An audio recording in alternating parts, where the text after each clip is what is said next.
Okay, and welcome everybody to this week's Enterprise Tuesday discussion, where we'll be focused on building diverse and effective entrepreneurial teams. I should first introduce myself. So I'm Professor Matthew Grimes from the Cambridge Judge Business School and academic co-director of the Entrepreneurship Center there at Cambridge Judge Business School. Very excited to have with us a really excellent panel tonight on a really important topic that is of increasing interest to so many of us as we're thinking about building effective startups, effective teams, or effective organizations as well. I want to start by just asking each of our panelists to share a little bit about themselves.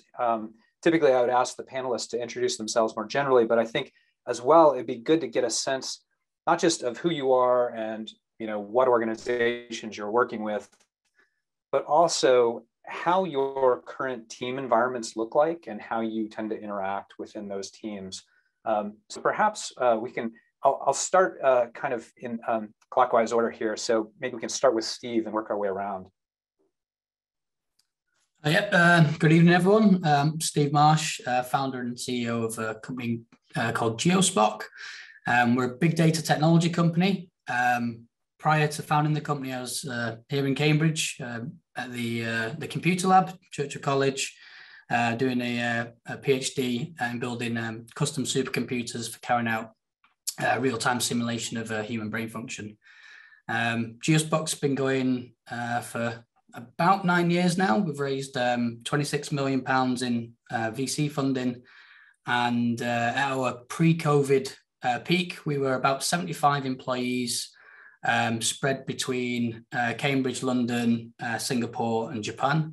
During COVID, we went full remote, and so actually the number of countries on that list increased, and so we had to really embrace the use of things like Google Meet and Slack, and actually in some ways I think it brought those international colleagues closer together. I could go into a bit more detail. But no, that's good. And so my understanding as well is that there's no future schedule of when you're planning to return to a sort of non-working from home environment. Is that correct? No, I mean we actually when COVID first hit, we negotiated with our landlords for a rent discount. And they said no because they're investment bankers. So we said, okay, furniture in storage. Everyone can take nice fancy sit-stand desks and Herman Miller chairs home with them, and home office it is. We'll meet when we can. We've had several meetups in person with our engineering team. Bizarrely missed each other the most. You would think that the engineering team were driving the kind of social interaction, but every fortnight they do their sprint planning in a rented meeting room. First they were doing it at the Hilton, but then we found a slightly cheaper space for them, which they managed to survive with. But they try and do their meetings in person once a fortnight, and then obviously we have lots of Google Meets. I think one of the things that we were keen to do as well, and there's maybe this comes back down to the makers versus managers schedule by Paul Graham. Makers like big uninterrupted times, and so we actually banned afternoon meetings for engineers, and most of the engineers are in the UK, which then allowed us to do morning meetings for everyone in the UK, which ties into the evening time in Asia. So we had this kind of TikTok style of operating the company, which was quite nice and brought everyone together on similar schedules. Yeah, very, very interesting. I mean, I think one of the things we'll be interested in kind of probing in this discussion with you in particular is that intersection between the sort of work from home phenomena and this whole discussion around diversity, inclusion, and equity, because I think that's a particularly challenging and also interesting intersection. Thanks, Steve. Let's hear from Elena. Hi, everyone. Thank you for having me. Bit of background about myself. I'm the co-founder and CEO of HX Lab. We're a neurotechnology company that specializes in cognitive analysis methods through neural scanning. We currently have quite a small team. We are currently in the process of raising money and hopefully extending our team very soon. So at the moment, it's just us, the co-founders, and some interns from various different countries, with the aim of hiring a bigger team very soon, of also diversifying our team even more. Yeah, one thing that really has made our team even better is diversity. We've realized that everyone brings in so much feedback, such fresh ideas from the places that they've come from, and we've realized that it's such a big and important thing in our company, and this is definitely something that we want to explore further, and also diversifying into different countries. So yeah, it's very exciting also to be promoting diversity, obviously in the tech space and in science. There are not a lot of women founders in the tech space, and in science is definitely need for that. And yes, this is something that we want to promote, myself and also as the company as a whole. So yeah, very excited to have a discussion with everyone and see exactly what the practices that they are adopting in terms of diversity and inclusion. Yeah, great. Thanks, Elena. And yeah, I mean, I think one of the things that we'll probably try to unpack and explore today is that challenge of building DEI within settings in which such practices are not altogether common, right? And so you're working within systems that aren't necessarily designed to support these kinds of changes. And so, you know, effectively, how do you attract and retain and manage these kinds of issues in settings in which it's not highly conducive historically? It's definitely trial and error, and we're learning as it goes. And you know, no one is perfect, and no one is adopting these practices as perfectly as they can. But yeah, it's keeping an open mind and making sure that you get all the feedback that you want, and make sure that you're open to having great ideas from people and from experiences that you've never experienced yourself. So yeah. Great. Thanks, Elena. And then let's hear from both Cassie and Julie, because I know you're coming from the same. I won't call on you individually. I'm treating you kind of as a collective. I know that you have your own individual opinions on these things, but coming from the same organization, maybe we can hear just kind of how you interact, and then also what it is that because I know that this issue of DEI is close to the core of what you're trying to accomplish with your startup. So it'd be great to hear from both of you as to the kind of strategy behind your efforts.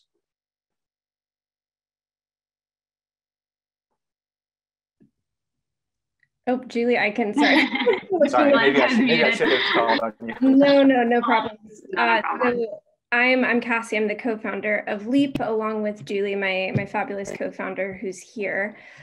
So essentially, Julie and I have known each other for a while. We graduated from our master's degrees in the UK, and Leap, our business, was really born out of the recognition that younger job seekers have very different sort of interests and demands when they're looking for jobs, right? So they want to have insight into what a company culture is like. They want to have insight into things like diversity, equity, and inclusion, along with some of those traditional things like salary, skill set, et cetera.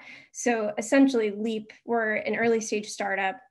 We're building an employment platform that matches job seekers and employers on these multiple dimensions. So including company culture, company policies and practices like DEI, and then the traditional things like skill set and interests. Just because we've seen, and we'll get into this later, and we really feel when job seekers have this sort of information, and when they're going into companies that have these things in place or that are working on implementing these things, they stick around longer, they're more satisfied, they're happier, more productive in their roles. So it's definitely a core part of what we're doing and what we're building at Leap. Very interesting. Great. Thanks, Cassie. And Julie? Yeah, just to briefly introduce myself, I'm also co-founder of Leap. And yeah, I think Cassie covered it pretty effectively. Essentially, we're both mostly social scientists by training, but really ultimately saw a gap in the market in terms of employment platforms and what sort of the modern workforce is looking to sort of pursue when it comes to roles. So what we're to do is essentially develop a platform that enables younger generations of workers to identify roles that are meaningful and yield to longer term retention, which a lot of research has showed focuses on sort of inclusive practices, DEI, the whole remit. So you mentioned the matching technology or the matching capabilities of your services.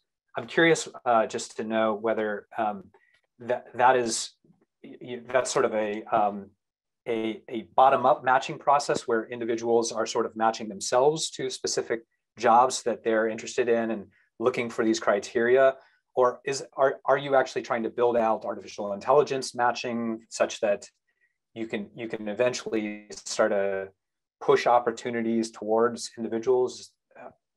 Yeah, that's a great question. So essentially what we're doing is we are leveraging like a lot of substantive research that sort of illustrates the needs and preferences of the modern workforce.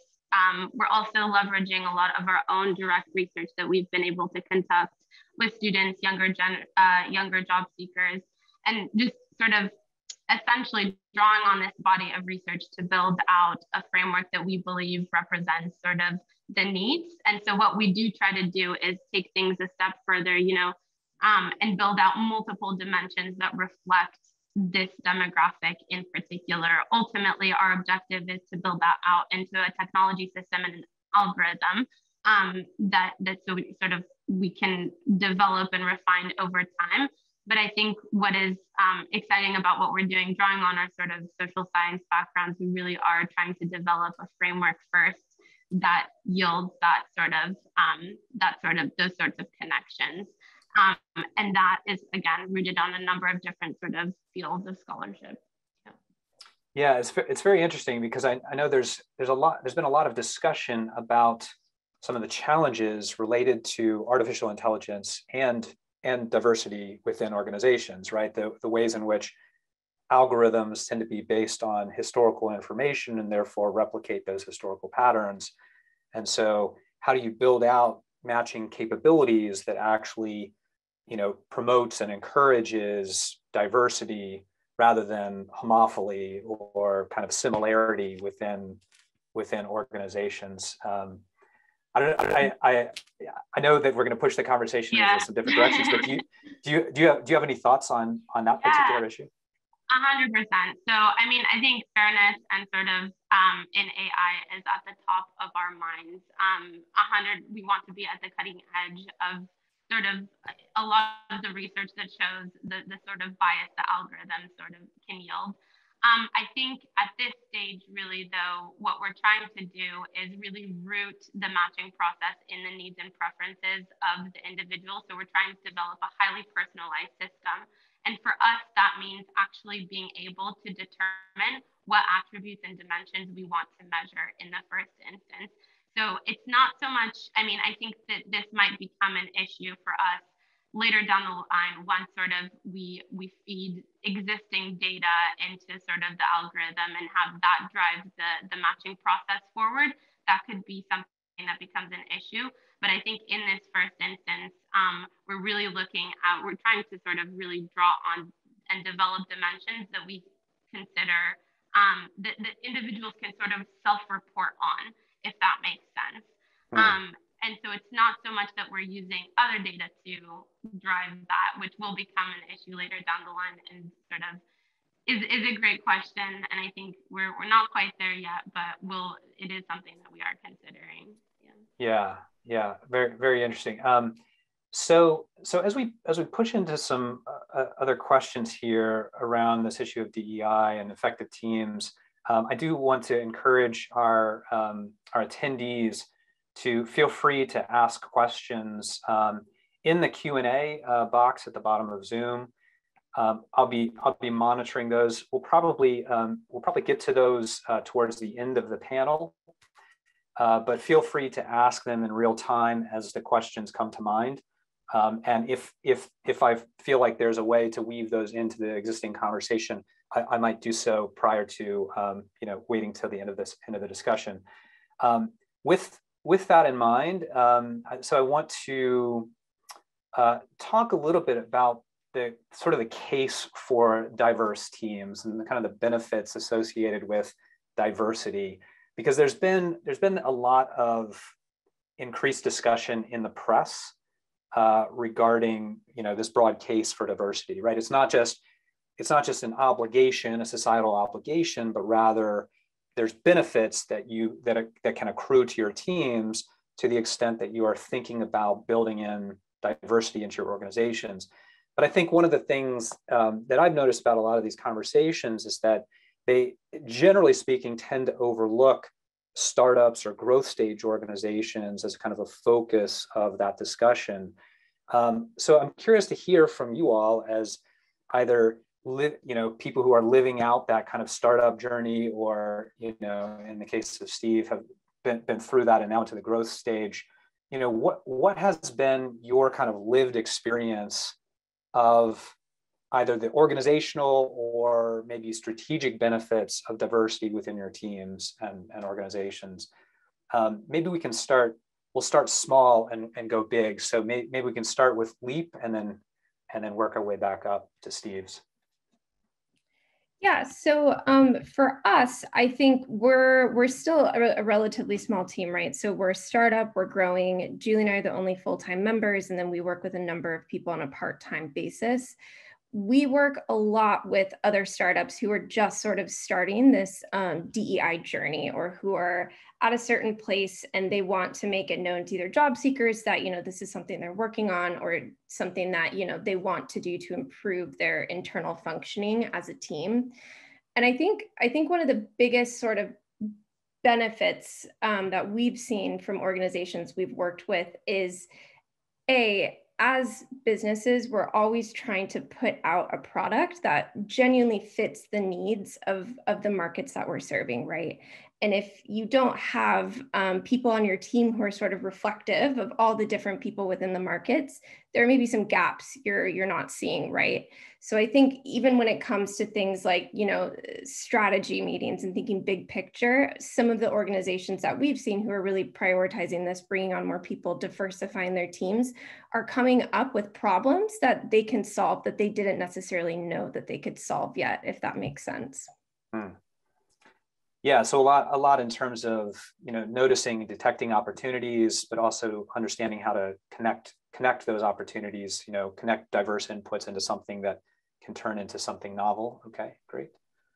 Elena?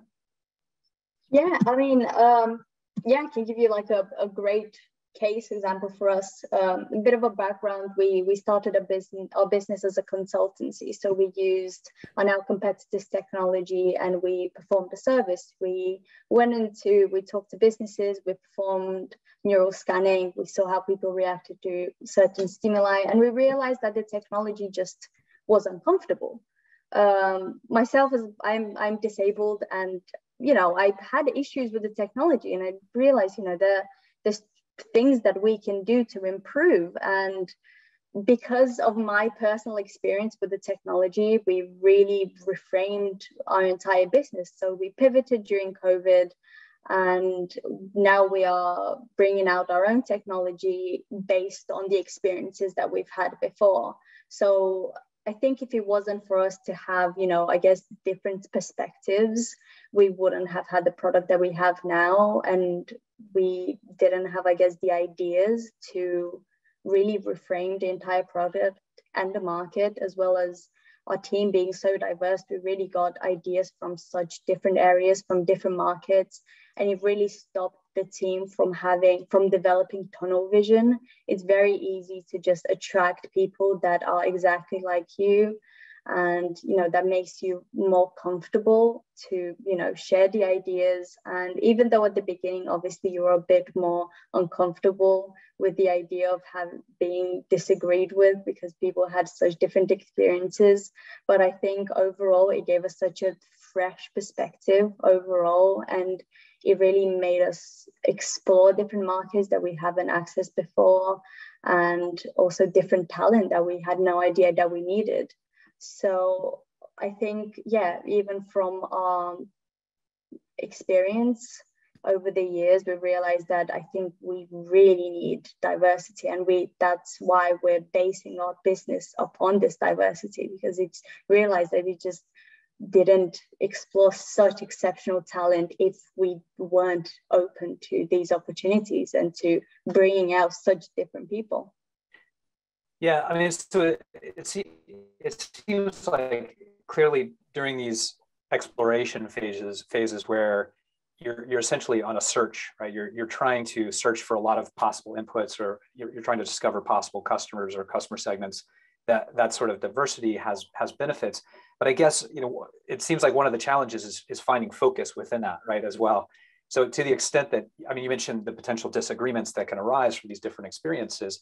I mean, and to the extent that it's not just kind of like small issues, but ultimately at the level of the core business model or strategy of the organization, how did you find yourself trying to wrestle or navigate with allowing for enough divergence to explore possibilities while at the same time staying focused? I think definitely having team members that know exactly what you want to achieve as a business with the product and with the service that you want to do, and making sure that you still have that clear focus of exactly what you want to bring out to the market, but at the same time being completely open to new ideas. You know, if it was for us just maintaining that very straight focus, we probably wouldn't have been here. You know, the pandemic really shifted our focus, and we really had to accept the fact that we needed help in such different areas. And it's that making, you know, accepting that you're not perfect, you don't know every single thing, and people around you can bring such different perspectives, and you have no idea that might be just the perfect solution for you. And just accepting the fact that there are so many applications to the technology probably, and just being okay with it. You know, we're just taking it slow, exploring every single thing that we've seen, and just enjoying the process. You know, there's really all the benefits in having such a strong, diverse team. And so far, we haven't had any sort of issues in terms of management, in terms of team. We're more than happy to get feedback into, you know, no question, no answer is stupid. We take any sort of feedback, and it's just accepting that. And we've seen a lot of research as well. We've seen companies that have such a diverse workplace increase their performance by at least 35% than the average, or gender diversity bringing at least a 15% increase in performance just because of that. So also seeing the research, seeing how other big companies and small companies perform, and also just accepting and being very open to just growing, because that's exactly how you grow, just by being open to new possibilities at all times. Yeah, you mentioned something really interesting about the need to potentially take things slow. I mean, that's something that I think a lot of startups wrestle with, right? They feel like they have to grow very rapidly in order to demonstrate viability, and in order to sell themselves to angel investors, venture VC firms. So that kind of rapid growth sometimes drives, I think, entrepreneurs in some ways towards tunnel vision, right? So there's the potential need for the way that time is managed within startups, I think, is actually a critical issue here within the context of DEI, because you do need possibly additional space and possibly additional time in order to reconcile all of these differences, allow for multiple voices to come to the table. So it's an interesting comment that you made about time. Steve, thoughts from growth stage here? Well, I think it's important to say that companies do go through different phases. So maybe I can kind of start at the beginning and kind of work the way through. That'd be great. So when I founded the company, there was actually a 2-year overlap where I was still doing my PhD. So I had this rather bizarre situation where I had people that were kind of working full time in my living room, and I would still have to go into the lab to kind of see my supervisor to convince him I was still moving the research forward. And in those days, we the whole risk of the company was based around the technology. It's a deep tech, big data technology stack going up against Google and Amazon. We needed to have a technical differentiator, and that needed to be built by experts in the field. So we were very restricted, if you like, in who we could hire. We rejected people because their PhDs were in maths and physics and not computer science, because they didn't have the requisite depth of knowledge in that field. So say in the early stages, when we were really focused on something that was very, very deep and narrow, that was kind of what the team looked like. Once we kind of de-risked the tech stack and we got to our Series A and we moved to a proper office and we could start growing the team, that's when we looked further afield. We brought people with very diverse skill sets. We started bringing product managers, enterprise salespeople on board, designers, as well as looking into foreign markets as well. We attracted Japanese investors, and so we hired and started an office in Japan as well as Singapore. And I think at the peak we had 25 different nationalities working, all the kind of bases covered in terms of the skill set. But I would probably just reverse back to a point there, which is startups need to show growth. And there's a word of caution here about growing the team too quickly, because what you can end up with, if you're not careful, is that kind of carefully nurtured, inclusive culture that you had at the beginning, where you're all focused on a single mission. You bring in different opinions, skill sets to try and move that mission forward. If you grow too quickly, that can get lost a little bit. And then you end up with different fiefdoms and different teams attacking each other. And it's not a good place. So you do have to build teams in a mindful way and not just grow the team too quickly, but the revenue needs to come as well. Yeah, I mean, it's so interesting that, I mean, you're both bringing up these issues around mindfulness and time and taking time. And I can't help but notice Sumantra's question here in the Q&A. And I know that we're we were going to save some of these questions to the end, but Sumantra, your question here is actually so apropos to what Steve was just talking about, this idea of fiefdoms. And so Sumantra in the Q&A basically says they're a Cambridge-based social enterprise working closely with the academic sector and specialized in implementation, research, and training for capacity building. They have a core of just under 50 spread across 6 continents, working completely virtually and digitally, and comprising substantive and fractional contract holders as well as volunteers. So very diverse in composition by default. And we're trying to redefine our team culture, as there are so many microcultures, or fiefdoms, as you put it, Steve, that blend together. Plus, we have very varying levels of time commitment across the team. So Sumantra's looking for some advice. I mean, it seems like you guys are on similar journeys here. What's been your experience with this? I mean, other than this issue of kind of mindfully building teams, I mean, what about when you find yourself in a situation in which these internal camps are developing, particularly in a kind of remote working environment? How do you overcome some of the possibility for diversity to ultimately become fragmentation? Yeah, absolutely. So, I mean, one of the things that I mentioned a bit earlier was the fact that we could have this coordinated meeting time that worked both for UK and Asia, where the bulk of our employees were. So that helped people who were remote still kind of experience the same things as the people that were in the UK. And COVID helped with this, actually. We had, everyone was on the same playing field, if you like. We used Slack as well, so we got asynchronous communication there. We're quite informal. We use Google Docs so everyone can collaborate, which meant if you were going to bed and you write a proposal for a customer, you could hand it over to the team in Asia. They could finish it off, and then you kind of tag team it, which helped well. We did have the fiefdoms emerge because the company grew too quickly. and a few people who were B players came in and they decided that rather than being an individual contributor, they wanted management positions. And so they created management hierarchies and processes. And unfortunately, sometimes you just have to remove that layer. And that's it's a tricky topic to kind of go and broach. But ultimately, you have to do what's best for the organization. And the organization is the majority of the people. So you do have to sometimes make those difficult decisions. And you can bring in processes where people do stand-ups, where you're sharing updates more regularly.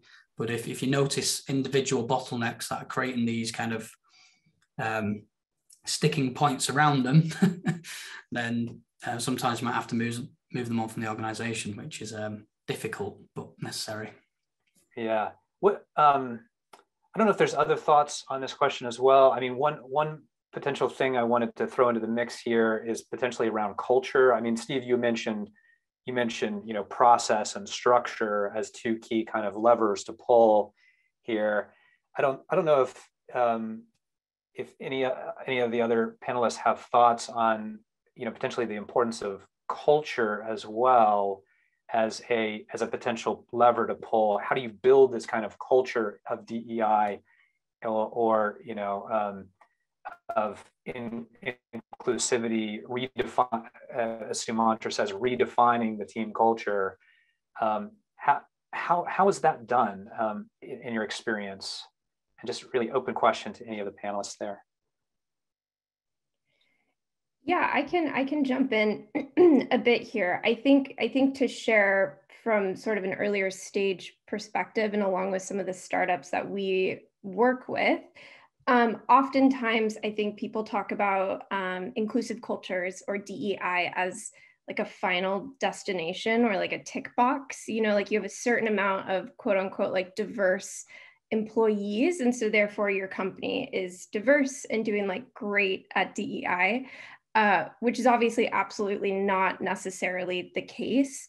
I mean, from our experience, it really does start with those first people in your team, and it has to come from the top of your organization. So simple things like personal education, right? Learning about all of these different perspectives, learning about where your gaps are, and acknowledging that and being honest about that. And I think that's sort of what we were speaking about earlier when we're talking about having communication, like different perspectives, fostering that sort of environment where you can talk about these things. Simple things as well as just having, clear avenues for advancement and promotion. There's certain things that just any healthy organization should be doing that can contribute to the well-being of all of your employees, that you can really start at any stage in your growth. And that are things that no matter how quickly you grow, and ideally you will, you're gonna have to put those things in place at some point. So it's worth spending some time thinking about how you're going to integrate that from the very, very, very early days, because we really see some of these first hires are essential to shaping the culture of your organization as you grow. Very interesting. Yeah. I mean, these points around mindfully selecting and mindfully growing, right? Creating the right composition early on, being thoughtful about these issues. Because I think it's so easy to get caught up either in trying to essentially prove yourself early on through rapid growth, or even potentially to the extent that the success is taking you're actually chasing the ball's running down the field, and you're chasing it because you're having so much success. You have to catch up with that, and so there's the potential that either in trying to legitimate yourself or in trying to catch up with demand, you grow so rapidly that things that you can't be mindful about the selection process and about the growth process itself. I guess to come back to that issue of selection, because I think there are these challenges associated with kind of attracting diverse and inclusive teams. So I'm curious to hear, what sort of challenges you all have faced you know, in the recent or historic past with respect to building diverse and inclusive teams, and how have you tried to address some of those challenges? Maybe we can start with Elena this time. Yeah, I mean, first of all, just going back to the previous question, Cassie, perfect point about that. And just, I think reframing, instead of seeing diversity as a barrier that you need to overcome in order to, you know, make the company look better, I think just reframing that and seeing it as an opportunity to access talent that hasn't been accessed before. And in terms of challenges, what we've seen is making sure that we take into account every diverse person and making sure that we provide the care that we can provide to every single person. Obviously, everyone's completely different. They have different needs, and just making sure that you take into account all of those issues, and also making sure that we portray a very fair company structure, and we also provide the help and support that every single employee and staff needs. But I think making sure that from the beginning that the diversity is not seen as a barrier, and making sure and telling every single employee and staff that that is not something that, you know, is seen as a negative or as a like I said, as a barrier, and act on the feedback that you receive at all times, and making sure that, you know, it's not just the first interview or the beginning of employing someone, that you maintain that throughout the entire time that you keep the employee, and making sure that, you know, you are very quick to act upon those feedback and those changes. And yeah, just keep an open mind, and yeah, make sure that the employees are very happy to give you feedback, whether it's negative or positive, you know, and making sure that everyone is happy to share those thoughts. It's very easy for a lot of employees not to talk about those because they feel like any negative feedback will obviously reflect badly on their performance and they might lose their job. And making sure that you portray that from the beginning, that you want to create a very healthy culture in your company, and any sort of feedback and any sort of change that is, you know, it's accepted throughout, not just at the beginning. And yeah, just maintaining that just open-mindedness for the entire time that you have your employees. Yeah, there's this conversation in the academic literature around psychological safety within organizations, right? Creating enough sense of psychological safety within your organizations that people feel willing and able to bring their voice to the table, and for that to be welcomed and possibly even rewarded rather than sanctioned. And it's a real challenge. And what so much of the literature has found is that, you know, organizations that do not have that kind of psychological safety really struggle with some of the things that we've talked about previously around creativity, around even efficiency, right? Getting things done within a team in which you can't actually bring your voice to the table. This can be a real serious issue. Other thoughts on this? Maybe we'll go to the LEAP team. Yeah, I think just as everyone is speaking, it sort of makes me reflect on sort of some of the points that have been touched earlier around sort of external diversity and how things look from the outside and really what they look like, what they are like on the inside. And I think ultimately, I think we're talking about the challenges that sort of businesses or startups face in attracting diverse teams. And I think we could go into a discussion around sort of, gender breakdowns and sort of the degrees that people are receiving and therefore the qualifications they have and all that, which is often where this sort of conversation veers into. But I think the really important point that has been highlighted here is that actually, regardless of those challenges, businesses from the get-go can begin to develop a culture of psychological safety from the beginning. That's just something that regardless of sort of where you are in your development, and ideally at the beginning, you can really begin to implement And it sort of ties in this point around sort of, you know, the time necessary to build that culture over time. So if you have founders that are able to sort of instill that type of mindset and cultivate openness and open lines of communication, then you are instilling this culture of, you know, people feeling empowered to voice their sort of opinions and diversity. And ultimately, that shouldn't be something that leads to lack of focus. I actually think that when people are empowered to voice differences or a different perspective, that actually creates better lines of communication rather than like lack of focus. So I think just really tying all these different pieces together, I do think that this issue around cultivating diversity is something that should almost be a non-issue, because it's something that you can really personally do from the beginning if you are founding a new business and really set the tone. It's not exclusively about like external, what things look like from the outside, right?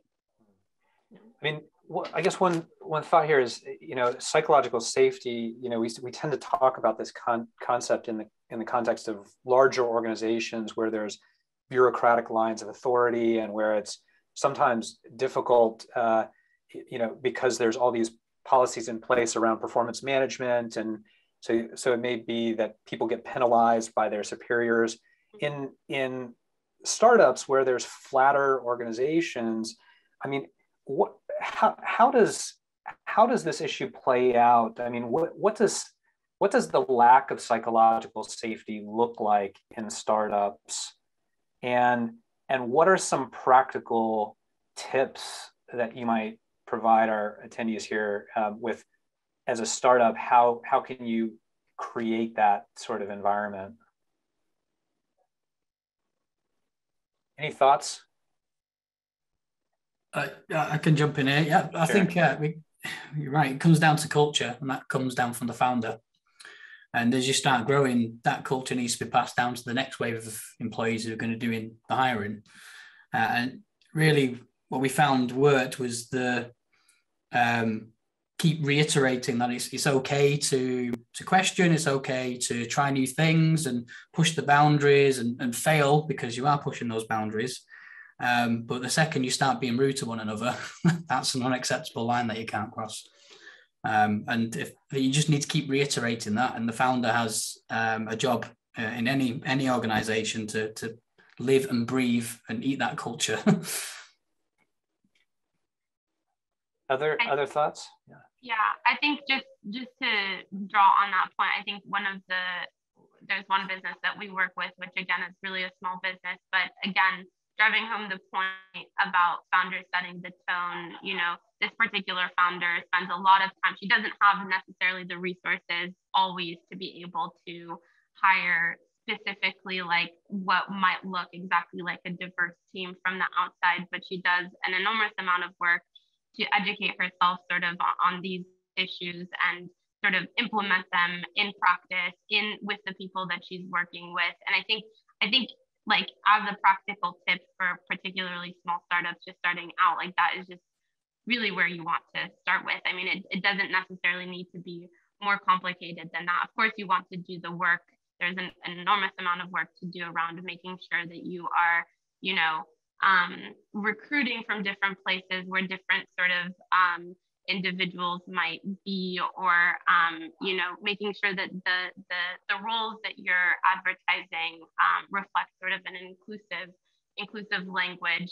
But I think at a minimum, it really is just about setting this as a priority for yourself and for your culture and your organization, and leading by example, essentially setting the tone. I would also just jump in from the research that we've done with job seekers, and just through our own work working with businesses and job seekers.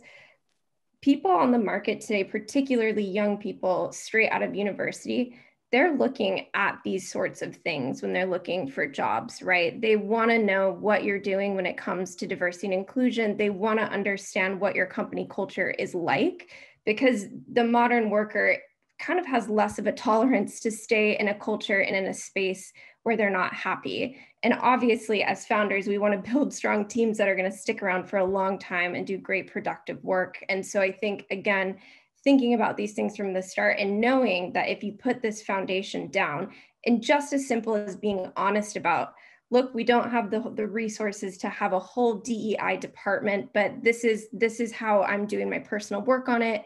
Here's how we have clear avenues for promotion. You know, they're very simple things you can do. And in our experience, job seekers are very, very happy with that. They're very happy to know that as a founder, you're working on it and that it's something that's top of the priority, even if you're not there yet. That's really just an acknowledgement that you're on this journey. We've seen be really successful for startups in attracting diverse talent.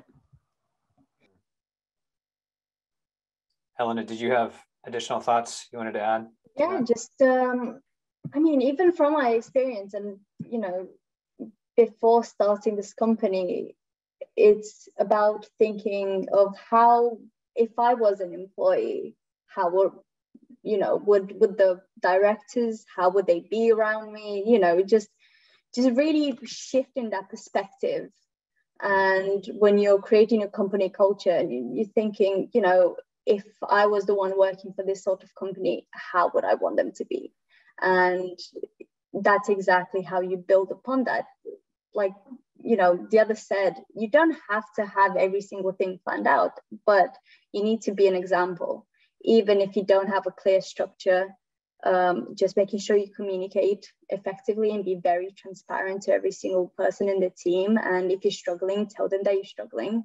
And it's just about having that open conversation at all times, and that seeing that example, everyone else will follow. And then they will know that, okay, I'm comfortable enough to share my opinions. I'm comfortable enough to share my struggles, and that's perfectly fine. It's just from the beginning, just setting that clear, and yeah, just being in the shoes of an employee, and just you know, say that from the beginning and being very open about it.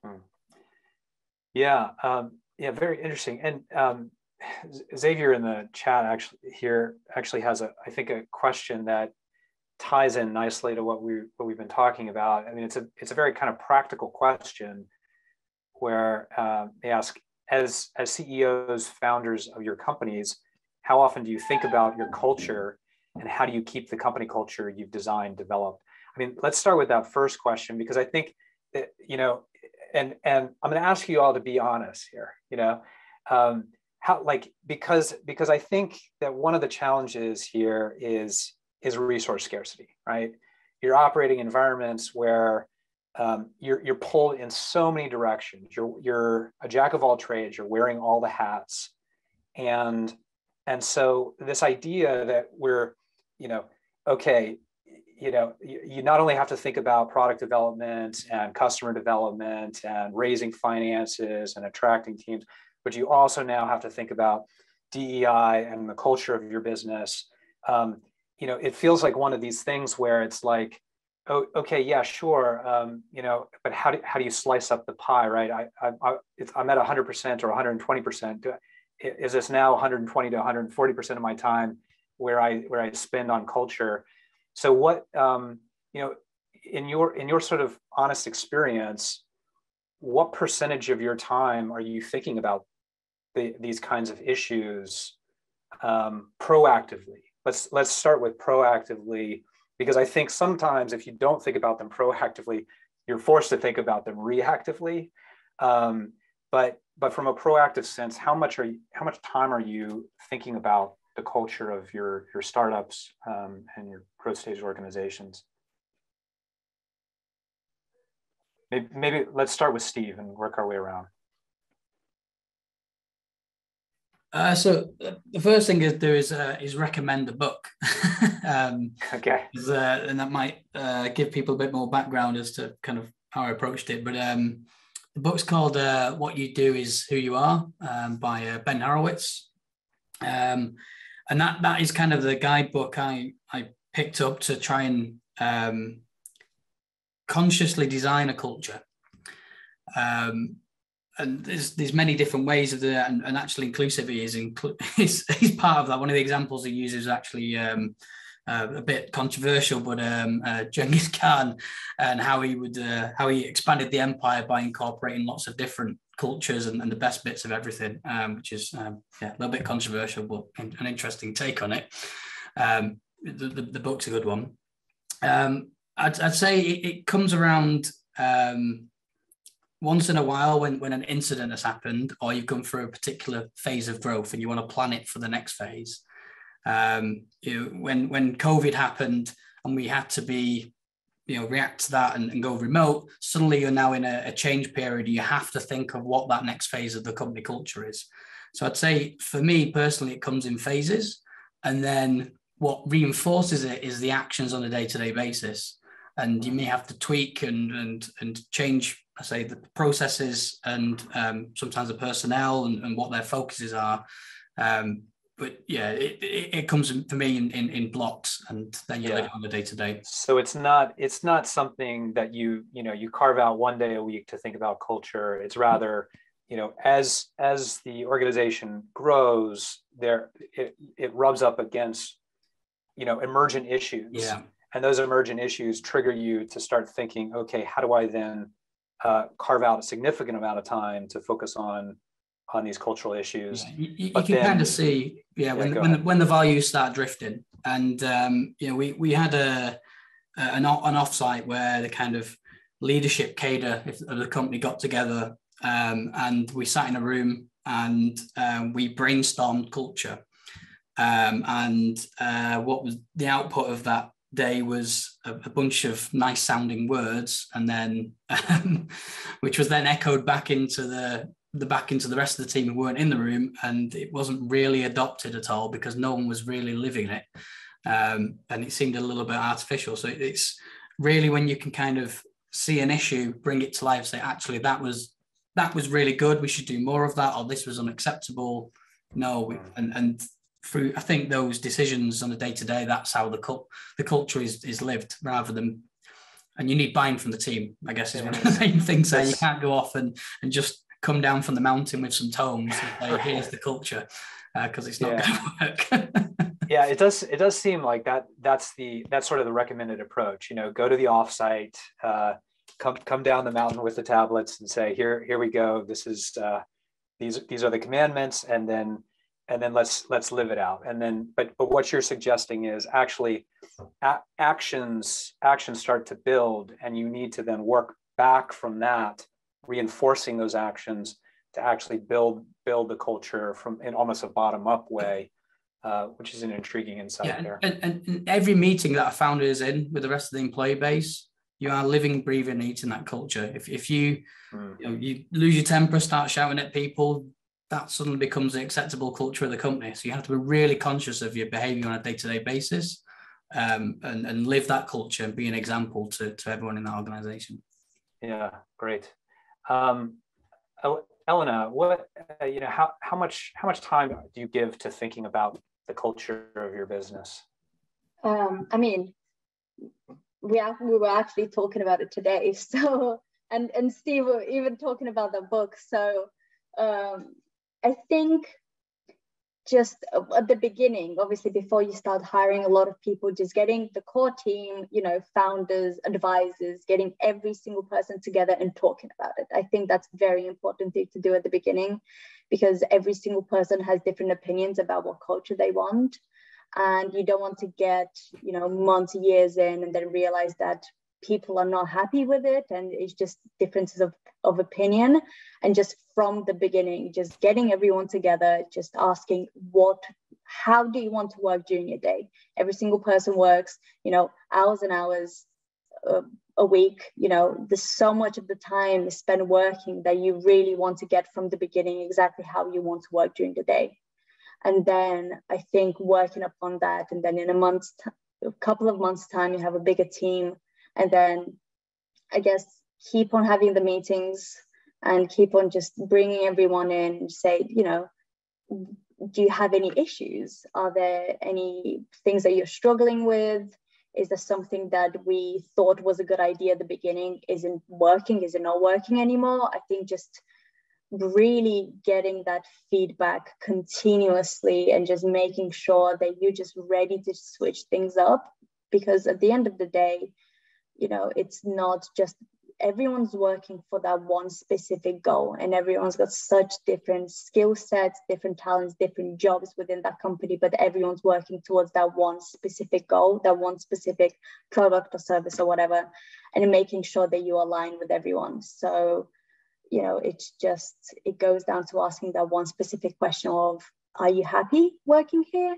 Is there something that you're not happy about? You know, is there something that we can do? And I think as long as you keep updating that continuously, I think it should maintain a good, healthy company culture, not just for the employees, but ourselves as founders. You know, we're working on so many different fronts at the beginning. And just as long as they are happy, healthy mentally, then they portray the exact same thing for their employees. And then you maintain that happy environment throughout.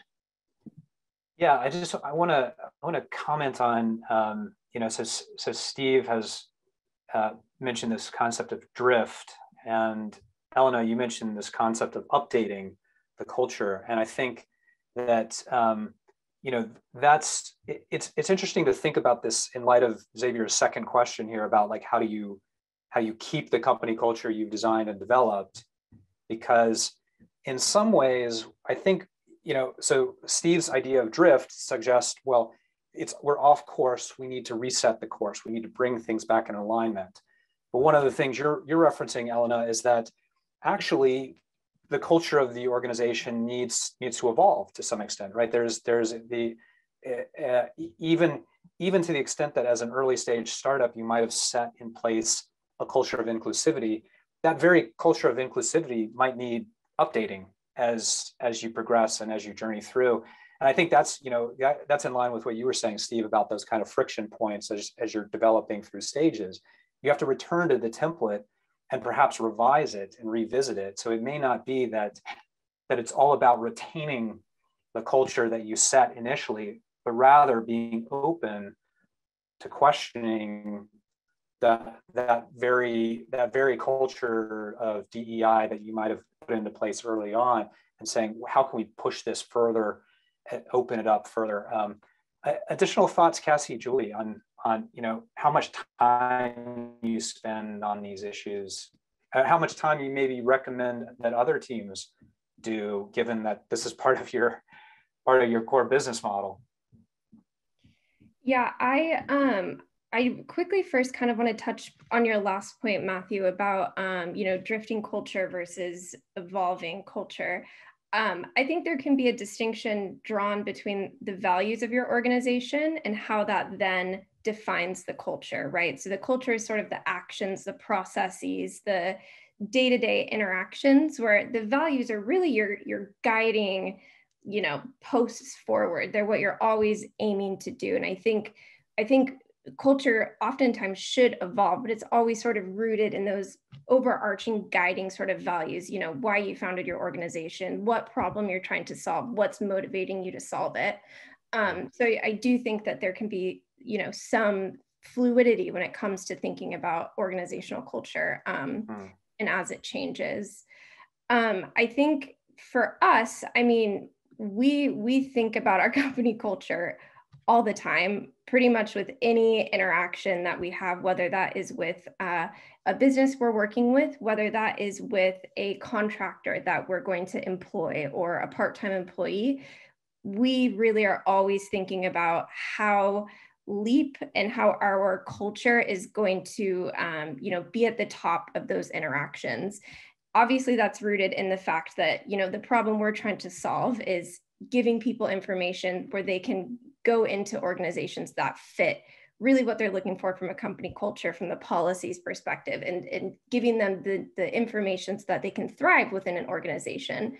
So I think, you know, knowing that people's preferences for workplace culture, vastly different, right? People care about a lot of different things. And so I think for us, it's something we think about constantly with who we're employing, who we're working with, really how can we sort of stay true to the things that we care about. obviously as an early stage startup, that sometimes can have setbacks, right? Like we're very resource poor, time-wise, money-wise, we're always, raising more, going as fast as we can, trying to grow. And so that is a trade-off that I think we've kind of made. I don't know if Julie, if you have anything to add to that. Yeah, I mean, I think I would just add that I think for us, it really does come from a place of strongly believing that if we sort of empower the people that we work with to feel like open, to communicate openly, then ultimately everyone will be better off, So I think it really just does come from this sort of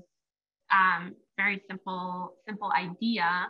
And I think just to the point around sort of, resetting the culture and then evolving with the culture, I think ultimately, I don't know if we're really talking about vastly different things here. I think things do evolve. Sometimes they do need to be reset, but I think the key core point to be, in my mind, to be highlighted is that it's really about bringing everyone along in the journey, right? Like it's really about like, if you grow quickly and like you need to reset the culture, it's about meeting with your team and having a day with everyone, articulating what they think the culture is, and then sort of having those reflections back and thinking about like, okay, what am I going to do to actually implement that?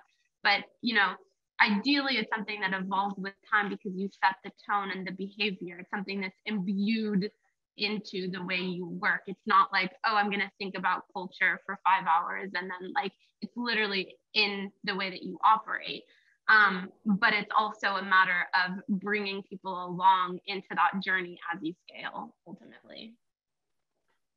Yeah, so I'm curious about these cultural interventions, right? These profound moments of kind of existential kind of questioning that organizations might do, when they go on these strategic offsites or retreats. And I mean, and I'm hearing from you all that you're sort of, you recognize that there might be some value there, but ultimately there's much more value in the kind of day-to-day lived experience and the feedback that is provided in those moments that are actually more critical than those moments of cultural intervention. Am I hearing you correctly? And if so, would you recommend against having those offsite meetings, or do you still think that those are appropriate to have as well? I was thinking, when it comes to culture, you really see exactly what the team is and you see who your boss is when you are facing challenges. I don't think you can reset a culture when you're having a nice moment, you go somewhere, you have a nice weekend, that's very good. I think that, can motivate people, but I think the difference is when you are facing challenges, when you have setbacks, when you have issues with the team, when you have issues with the business, and that's exactly how you react to that. And, showing as co-founders that you are still a team and you will be getting through those issues together, I think that's way more valuable than just showing your company culture through just nice events. I think that's quite surface level. Nothing bad about that. There's nothing wrong with just showing that you appreciate your employees through those events. That's perfectly fine. But I think your employees will remember you by how you reacted in those challenging moments. I would just add to that, from sort of an employee perspective, a lot of the research that we've done and then focus groups and research with job seekers that we've done, one of the things that ranks highest is opportunities to engage with people more senior than you in your organization in some sort of a meaningful way. That comes above a lot of different things, like even in certain cases, salary, right? People really want opportunities to feel like they're making an impact within an organization and ultimately that they're being heard. I guess to the question of should there be an offsite attached to that, if that feels conducive to creating those types of connections and relationships, and maybe that is something that your a team wants, I think that's great, but it has to leave the weekend as well, right? And be played out from the Monday to Friday, 9 to 5. It can't just sort of be a little hangout and then your culture is great and you can go back, right? It really has to be that continued activity and practice, I think. Yeah, very, very, very good thoughts. Anything, Steve, as well? Do you want to add? Maybe just from a practical perspective. So I think it's, some people struggle to bring issues to light when things are going wrong and they feel a bit embarrassed by it. And so the way I tried to tackle that was always being proactive. So I mean, we did this before COVID, but when the kind of organization changed, what it basically set aside was every week with every one of my direct reports, I had half an hour set aside for a conversation. They brought the agenda, but if not, I just asked them generally how things were going, maybe what they were working on that week, plans for things that we should be doing in the future. And that gave everyone that kind of, you talked before about kind of, you know, the safe space, psychological safety, because it's a one-on-one feedback session. And you are being proactive in that meeting to ascertain feedback. So people are more open to get it. You capture problems a lot earlier before they manifest. And I think part of the reasons why we had a really good retention rate with staff is because of that approach to things. And taking a, rather than a kind of command and control approach to management, it was actually the servant management. You know, I'm here to support you. How can I help you? And so even people that were new to a role who felt maybe at first not that comfortable or confident in their ability, knowing that you were there and going to help them with it, and that every day, every week you had basically a problem shooting event for them to go through. I think that helped a lot, and I think that kind of helped echo into the further culture, which is, well, you know, if Steve's doing that for me, I should do that for my direct reports, and that kind of propagates the thing. I mean, just one of the other things as well is that, you know, beyond the direct reports, how do you make that into a wider company culture? And we had a trick, which was, fortunately, most of our employees are based in Cambridge, and this was kind of pre-COVID regulations, but every Friday the company would pay for the company to go for a pub lunch, which was great until we started breaking the pub's kitchen because we had too many people. And so what we ended up doing is we computer scientists, and we solved it with an algorithm where basically people would just write on the board which their preference pub was, and it would divide the groups into different teams and everything else, and it would send people from disparate teams across the organization to go and have lunch together. And that kind of informal sharing of you know, not necessarily the water cooler, but that kind of brought people together. And I think when you have informal environments like that, you get a lot more out of people, but you have to kind of also do the one-on-one feedback sessions, because people are not very confident sometimes. Some people are not very confident speaking up in public about issues that they can see. So you need to have a balance there. Steve, have you tried to monetize that app? I think there's a market for that, maybe. Yeah. The business has been a bit thin recently, but maybe we'll spin it back up. So we're into the Q&A period. I mean, I've been weaving in some of the Q&A discussion into our conversations so far, but I did just want to encourage, if other people do have questions, feel free to type those into the Q&A now. And we'll try to work our way through as many as we can, and then and if you know, if I don't see questions in the box, I'll continue on with some of the things that I'm curious about as well. So Sumantra, you mentioned again, you said we've been collecting a lot of feedback, including asking not just for the flagging of problems, but also postulating solutions, and this has yielded a lot of voices. But there seems to be a gap between those who vocalize ideas and those who then end up enacting all the changes, who tend not to express their views as much. Is this something that is more commonly observed, or are we missing something key? I mean, this is a really interesting question. It strikes at it strikes at this, trend towards, open innovation even. I mean, where you're soliciting solutions from sometimes inside the organization, sometimes even outside the organization, but bringing in those conversations. And if the people that are vocalizing ideas are different from the ones who are enacting the changes, is this a problem? I don't know. Reflections on Sumantra's question here. Open it up to anybody.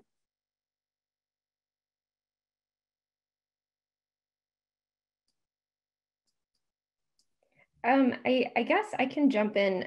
My sort of initial thoughts, and I guess it would require almost a follow-up question, but it seems that the process that you're implementing, where you're asking for not only any potential issues or complaints, but you're also asking for feedback to those problems, seems great, right? That's like a really awesome sort of like structural safeguard that you can be doing to get feedback to make sure you're on the right track.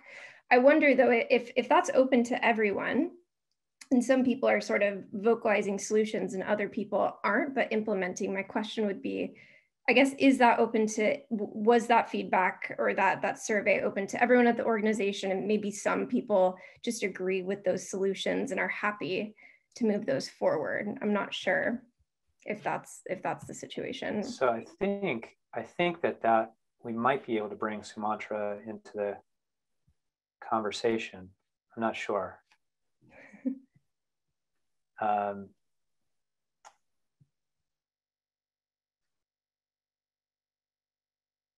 Maybe not. Okay, those giving more feedback tend to be part-time. Okay, interesting. Yeah, that's quite interesting, actually.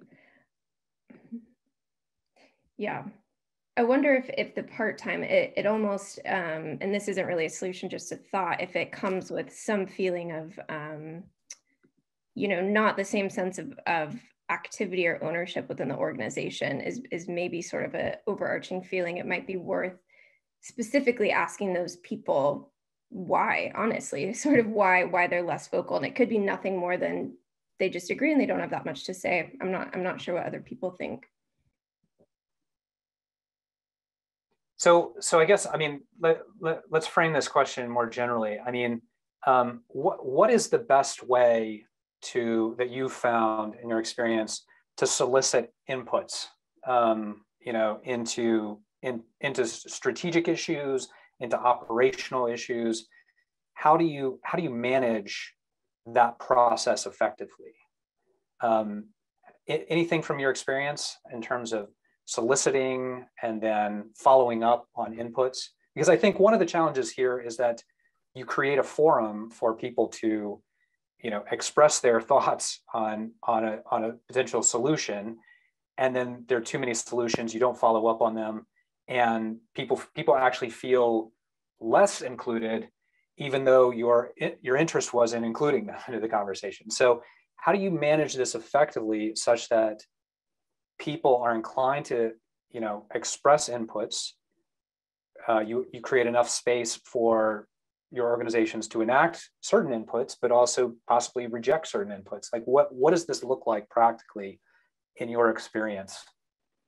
I think just sort of one thing that really comes to mind here is, I think it sort of, first of all, really depends on the type of problem you're trying to sort of solve, or the type of sort of question that you're asking. So different questions will probably need to involve different types of forums. But I think one thing that is important to keep in mind is that different people communicate in different ways and express themselves in different ways. And oftentimes when it comes to issues that are potentially like more sensitive, like being able to provide anonymous feedback is one potential solution to a problem. I think when it comes to sort of, if you want to involve your team in sort of strategic questions, right, then I think there's also a matter of distilling and communicating information around objectives in a way that's like more transparent for the team, depending on your size, so that they can understand where things are going, how they should be thinking about things in order to be able to provide feedback. So I think that there's two things here. There's an issue around like depending on the problem, being transparent and open around, thinking around the problem, as well as, again, depending on the problem, if it's just soliciting feedback, maybe thinking about different forums in order to sort of increase engagement.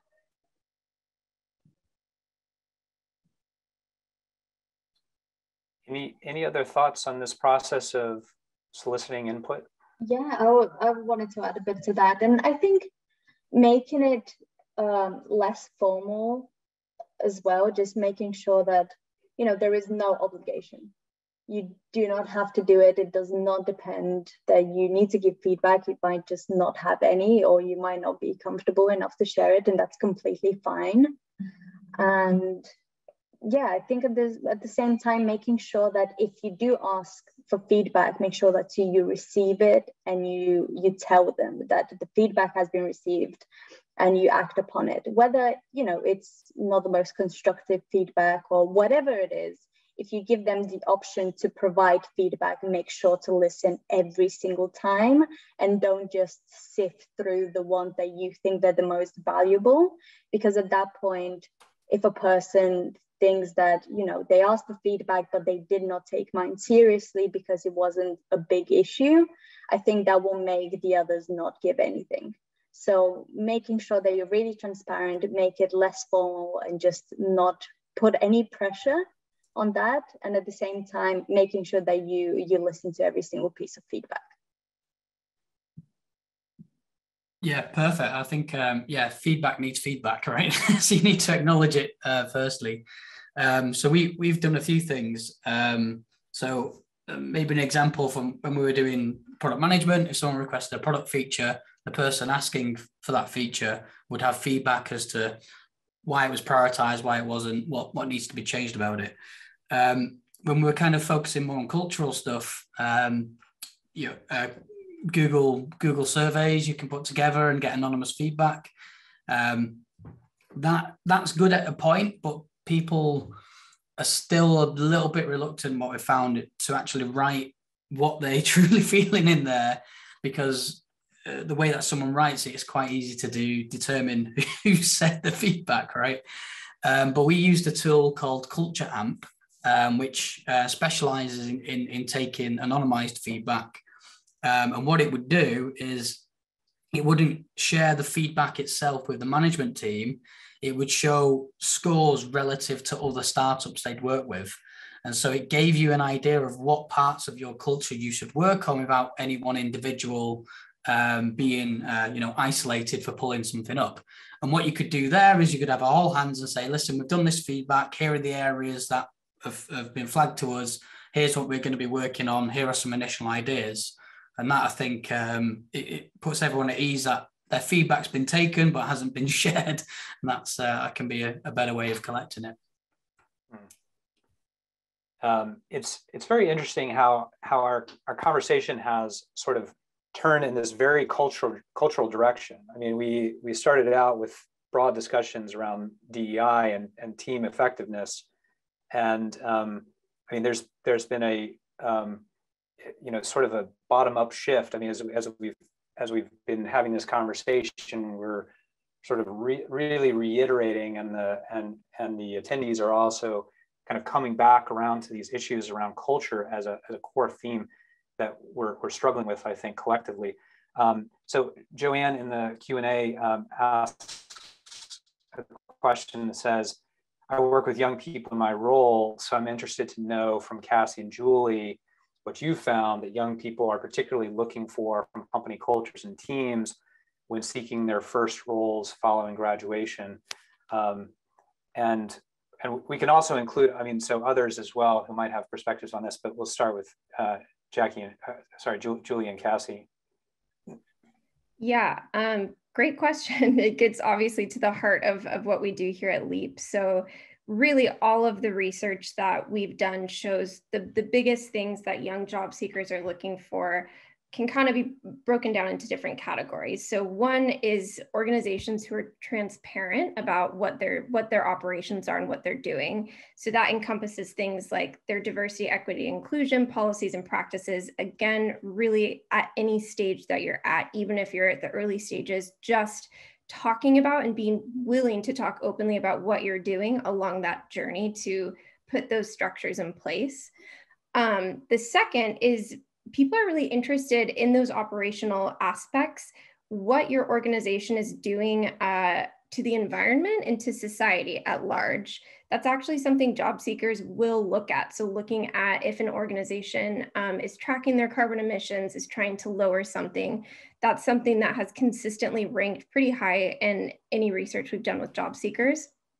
But really the top things that particularly first out of university job seekers are looking for are opportunities for feedback and mentorship from higher ups at the organization, and opportunities for personal and professional development more broadly. So this sort of new generation of workers really wants to feel like they're making an impact at their organization. And a lot of that has to do with feedback from the people that they're working with, particularly from people who they're sending their work to, who's evaluating their work, right? They want to have that engagement, that feedback. That's really across the board one of the top things that first out of university job seekers are really looking for right now. Any additional thoughts on that from others on the panel?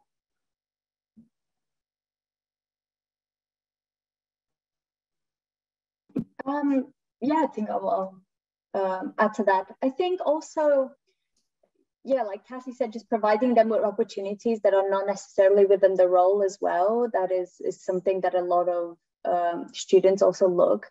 There is a big possibility that the first role that a student has might not be the only role that they have throughout their entire career. And I think they want a company that is okay with that. And you know, they make their time, whether it's an internship, or whether it's a full-time job or a part-time, it doesn't matter. The fact that they just get the exact same support, and they are working for a company that is not just there to get the job done for a couple of months and then get rid of them and then bring someone else. Just make sure that no matter how small that role is, no matter what skill they're bringing in, they're actually valued within that company at all times. I'm noticing, first of all, that I'm having some latency issues. I pay way too much money to Vodafone to have latency issues, but I can tell that I'm cutting in and out. But so there's another question as well from another attendee that's suggests that considering DEI was such a young panel, what are some thoughts on ageism and inclusivity? I think which is an extremely important issue as well, certainly with respect to, and more generally, as we're thinking about ways in which the DEI conversation can be pushed into new directions and important directions. I mean, so I'd love to hear your thoughts on this particular issue, but also as well from the panelists, where would you like to see these conversations of DEI pushed to in the future? So thoughts on the question? I think in terms of ageism, I mean, from what I've experienced myself, I think it's a massive issue. And at the end of the day, it's not about age, it's about the skill that you bring in. It's about how you work within a team, about what skill you bring within that company. And I think there's a lot of issue with, if a young entrepreneur or, any person working, if they're young, that automatically it equates to them not having enough experience and not being able to just compete against people that are older. So I just think that age doesn't matter at all. It's exactly how well you do your job, what skills you bring within that company. You might be, older, but you might be worse being in a team, working in that company. And yeah, I think just seeing past that, it doesn't matter whether you're fresh out of university or you're 30, 40, 50 years old. It doesn't really matter. It doesn't matter at all. It's exactly what you bring within that company, what skills you have, how you work with team around you. And I think in terms of inclusivity, I think we'd love to see just the transparency. I think that's very, very big within a company, just showing to every single employee, no matter what level they are, showing exactly what the goal is throughout and making sure that you provide them with the support at all times. I think that's very important. And I think that will then reflect to every single other employee. If it starts with the co-founders, with directors, then every single thing would then transfer to the other people. I may be wrong, but my sense from this question is actually that the questioner is in some ways getting at the opposite problem. Not that young people are dismissed for their lack of experience, but rather that older people, for example, may actually not feel less included within the context of, for instance, discussions like these, where there's a very young panel, or discussions around startup technology, or and to what extent can we be thinking more about DEI around creating inclusion with respect to older generations as well? Yeah, I think that's exactly right. I think to get to the question of where I would like to see sort of DEI discussions go is I think they need to broaden. So I think bringing up the issue of age is exactly that. I think when we think about DEI, we think about race, we think about gender, and maybe sexual orientation, and those are kind of considered the like facets that you really need to have. But ageism is a really massive problem, particularly right now as a result of the pandemic, for a lot of women who had to leave their roles because in particular preschools and daycares and everything were closed. A lot of particularly women were forced to sort of take time off or completely leave work. And there's been a lot of issue for mid-career or sort of end career women to find jobs that will pay them adequately, right? And that will offer them positions. So that's been a massive problem since the COVID-19 pandemic and has really taken off. I think in general as well, I don't think people talk about neurodivergency within the workplace as often as they should. Going back to the sort of age question, there's a lot of new conversations about how companies can better support women who are going through menopause, because that has really massive impacts on a woman's body and sort of their ability to work sometimes. So I think we can always be pushing these conversations further, and that's why these spaces should always be open for a multitude of perspectives that we can bring up these questions, right? That we, as the panelists, would have probably left out because it wasn't top of mind for us at the start. Yeah, great thoughts, Cassie. Closing remarks, Julie. No, I think where would you like the DEI conversation to go? Yeah, no, I think that was really well put by Cassie. Ultimately, like I think Elena's point is essentially still stands, which is, age shouldn't really be a barrier to sort of being able to participate in the workforce. And ultimately, like, age is just another dimension that sort of, I think to the point is that they're just, everyone is different in different ways. And the bottom line is about sort of how do we take account of people's needs in ways that make them feel included. And that goes beyond, like Cassie said, just sort of the standard, age, sexuality, gender, sorry, not age, to things that are sort of not traditionally included, but relate to who we are and make up our identities, who we are as individuals. And so that full spectrum, I think, as sort of we go forward and evolve as a culture, there will be new aspects of our identities that are uncovered and discussed in the political arena that need to be sort of included and taken account of. So I think this is something that evolves, and in principle, it's just about how do we react to these differences and create spaces and opportunities that are inclusive, essentially. Yeah. Thank you. Thanks, Julie. Steve, final remarks? Well, yeah, I mean, when I started the company, I was 24, realized I didn't have all the full skill set. And so, I mean, the first engineering manager we hired was in his late 50s, right? So I think recognizing what people would bring to the table, and if they're willing to jump into the trenches as well, welcome them with open arms. I think on the flip side, it is you need to be cognizant as to just where you are in your career and what type of organization you are joining. That goes for everyone, really. I mean, we have had incidents where, you know, people further on in their career would expect management positions just because they've had a career elsewhere, but the team didn't accept them because they earned the stripes and the battle scars. So I think welcoming anyone who wants to jump in on the coalface, I think is the right thing to do. And, you know, I plan on getting older one day, so it makes sense that we need to broaden that conversation out. Well, so I'm gonna conclude the panel here. I just want to first off thank each of our panelists for your time, for your energy, for your insights, for sharing the challenges that you faced in this arena, and the very honest ways that you're working through these issues. To me, there were a couple key takeaways that I'll just reiterate for everybody. I mean, one here is that doing this well takes time, right? I mean, you have to create the space for these conversations, and that by necessity is going to require additional potential time. So that there's challenges in managing that, when juxtaposed against the growth-related challenges that entrepreneurs have to deal with.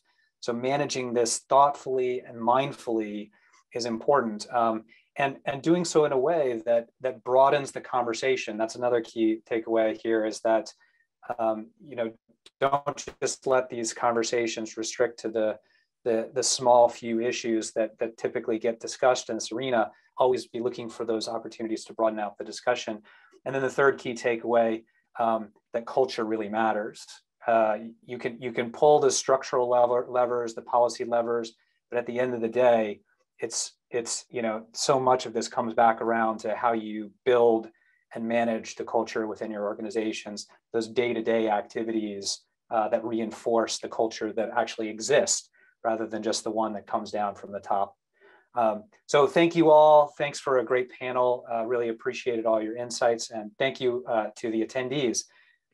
One quick note here, again, the Enterprise Tuesday events next week, feel free to come to those events. There's in the chat, you'll find the link that was just posted to sign up for additional Enterprise Tuesday events. So we look forward to seeing you next time. Take care, everybody.